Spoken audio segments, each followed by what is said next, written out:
其实不太喜欢太猎巫的行为，那跟人狗有什么两样？就这句直接点爆青鸟，台派的百灵果跟统派的侯汉廷同时被同一群人出征，而这群人号称捍卫台湾、抗中保台，这群人跟纳粹、跟绿卫兵有什么不同？就是一群网络暴徒，甚至可以说就是一群极端的绿粹分子。我今天恶心的卖国贼！你应该是中国身份证的，台湾会让双重国籍当选吗？封面 FB 都在唱衰台湾，批评政府，歌颂中共国，你比中共国还恶心，你大概多少？这一篇在讲中华民国行宪纪念日，中共代理人啊，国众两党啊，法案怎么叫民主？不是啊，侯汉廷是新党的啊！我的天哪，侯汉廷被民进党禁管5年的人，这5年里面，民进党没有一天查出侯汉廷是中共同路人的任何资料，是脑子有问题是不是？但凡有点智商的也不会去出征侯汉廷啊。Ladies and gentlemen, welcome the host. 侯汉廷除了今天发文之后，最近一篇发文是在12月25号，因为中华民国行宪纪念日，然后呢，千鸟就跑去出征这一篇了。请问花了多少钱买票？红色护照好用吗？哥，拉倒吧！他插的蒋介石自己带头违宪，你跟共产党到底什么关系？也难怪会大选粉丝很多哦。中共宣传大使，那代表着台湾很多人挺中共嘛，不然他怎么选上的？恶心的卖国贼，那他们有点说垃圾共谍，还只是个堂堂正正的中国人呢。来逛一下红卫兵的脸书，你的角色是市议员啊，不为新北市民谋福利，通篇 FB 都在唱衰台湾，批评政府，歌颂中共国，你比中共国还恶心，你到底拿多少？这一篇在讲中华民国行宪纪念日，然后他是台北市议员啦，青鸟，你们这鸟真的有够傻的。再来呢，他们忘记一件事情呢，侯汉廷呢是被民进党禁管5年的人啊，这5年里面，民进党没有一天查出侯汉廷是中共同路人的任何资料，所以侯汉廷很不爽啊。丑话在前，虽然是一群傻子，对我有指控啊，对岸身份证或共谍者一律法律追究，得不到民事赔偿也请你找律师上警局上法院做笔录。然后呢，被揭发呢大失所望，就这种咖。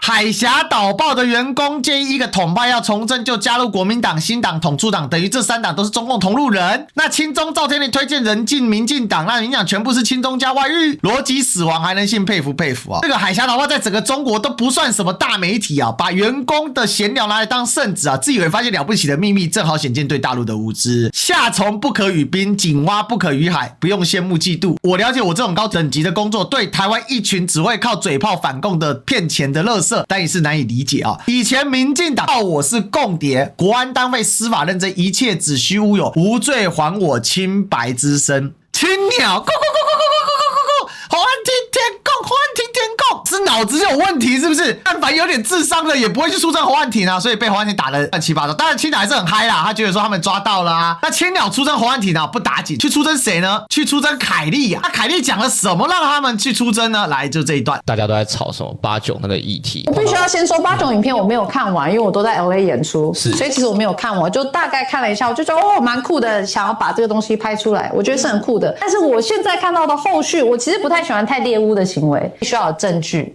不然没有证据的话，就只是那跟文革有什么两样？这2句话直接点爆青鸟，这下面呢各种进攻啊，自己可以猎巫，别人不能猎巫，真假掰啊！没有看完影片的三小，你影片都没看完了啊，跟我在 LA 有什么关系？其实凯莉逻辑也没错，但是呢，有种说不出来的异世界感。第二时间思考完啊，又没有任何敌我意志哦。明知中共有在地协力者收买、威逼利诱，但却不警觉的言论，这有些人是命好啊，比较成功、比较远啊，散发一种不干我事的磁场啊。哇，小鸟啊，咕咕咕咕，好严重啊！哎，首先问一个问题哦。哪89跟闽南郎抓了这么多的中共同路人、在地协力者、中间人，通通送检调？你有证据，你为什么不送呢？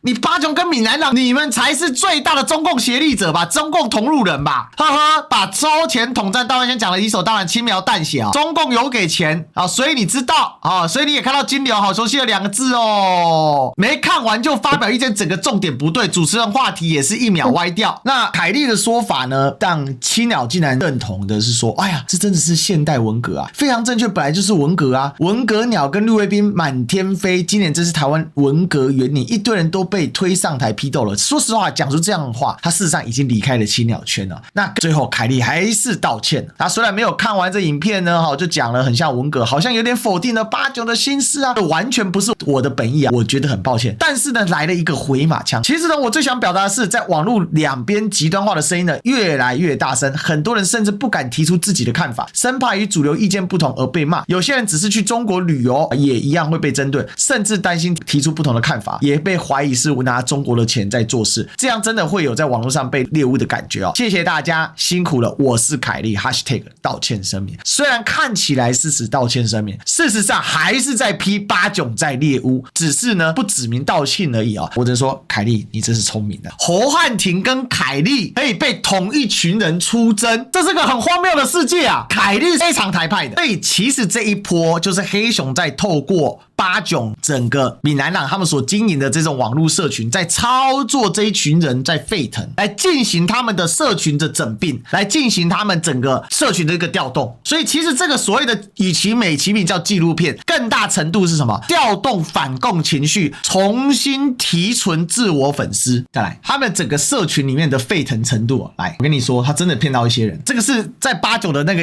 YouTube 下面找到的。身为台湾的高中生，我将来真的很想从政，或许能加入民进党，为抗中保台尽一份心力。从来都不只属于官员，而是属于全人民啊！台湾人民应该站出来，用选票守住我的民主。咕咕咕咕啊！在有心人士轻易玩弄我们的民主自由，民进党过来有其诟病之处，许多政策也有失当，但我相信守护民主上他们不遗余力。没有民主，一切都是空谈。这支影片让我意识到，中共对台湾的渗透早就超过我认知。蓝白与红究竟阴谋要如何彻底被救？台湾应该觉醒，绝不能被中共的谎言所蒙蔽。两岸融合，一国两制是无稽之谈。香港便是个血淋淋的例子。这么小就已经被提存了啊！如果他是个高中生，他的思维的程度非常的高，而且语言非常的熟练，这个应该要到20几岁的人才有的程度。我不知道这是不是真正的高中生，但是呢，他所呈现出来的是不是整个的一个核心理念？我告诉你，就是，也就是放大中共恐战的渗透，或者是呢挑起对中共的恐惧，也就是只有民进党能救台湾。那基于民进党能救台湾这件事情上，它虽然有不好的地方，我们必须忍耐。所以其实你要了解到，这一波的背后是有个巨大的 image， 就是民进党在竭尽一切能力想要重新掌握台湾政权的主动权。因为赖清德上来之后像个大掰咖一样，要做什么都被卡，国会怎么打不赢，从517打到1220，通通打输。然后呢，青鸟发动一波又一波，结果人数越来越少。对于整个他的操作来讲，也到了某一些极限。这也是说为什么目前你可以看到阿炯这次这么的心焦，因为他很担心这次的流量冲不起来，而且他所要提的周明轩没有，宋楚瑜没有，空啊。